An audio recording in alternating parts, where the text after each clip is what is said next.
한국의 출산율이 0.72, 이 숫자만 보면 단순한 통계 같지만 그 뒤에는 복잡한 경제적 요인들이 숨어 있습니다. 최근 트럼프발 미국과의 무역 전쟁이 한국의 출산율에 어떤 영향을 미쳤을까요? 지금부터 그 이유를 알아봅니다. 첫 번째, 경제적 불안정이 출산율에 미친 영향. 경제 불확실성이 커지면 결혼과 출산을 미루게 되는 경향이 있습니다. 특히 한국은 고용 불안정, 물가 상승, 집값 상승 등 여러 경제적 문제에 직면해 있습니다. 트럼프와의 무역 전쟁은 한국 경제에 큰 타격을 주었고 이는 결국 가계의 부담을 더욱 증가시켰습니다. 젊은 세대는 미래에 대한 불안감 때문에 결혼과 출산을 미루고 있습니다. 두 번째, 트럼프와의 무역 전쟁이 일으킨 고용 불안정. 미국과의 무역 전쟁은 한국의 주요 산업에 큰 영향을 미쳤습니다.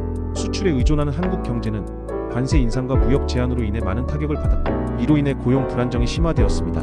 이러한 상황에서 경제적으로 불안정한 상황에서 아이를 키우는 것이 어려운 결정으로 다가옵니다. 특히 청년층은 미래에 대한 불확실성 때문에 출산을 더 어렵게 생각하고 있습니다. 세 번째, 트럼프의 정책이 주는 간접적인 영향. 트럼프 대통령의 경제 정책은 글로벌 경제에 큰 영향을 미쳤습니다. 미국의 경제 정책은 세계 각국의 경제 상황에 영향을 끼치고 특히 한국의 수출 산업에 직접적인 타격을 주었습니다.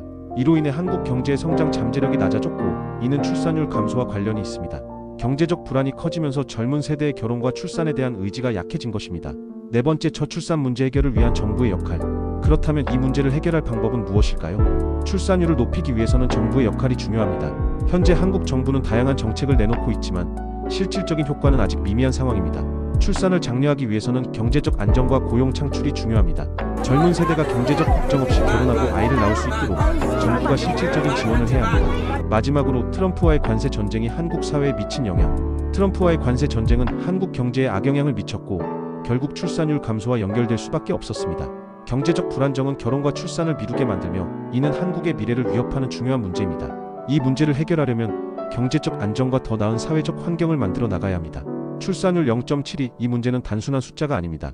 우리의 미래가 걸린 문제이기도 합니다. 여러분은 이 문제를 어떻게 해결할 수 있을까요? 댓글로 여러분의 생각을 남겨주세요.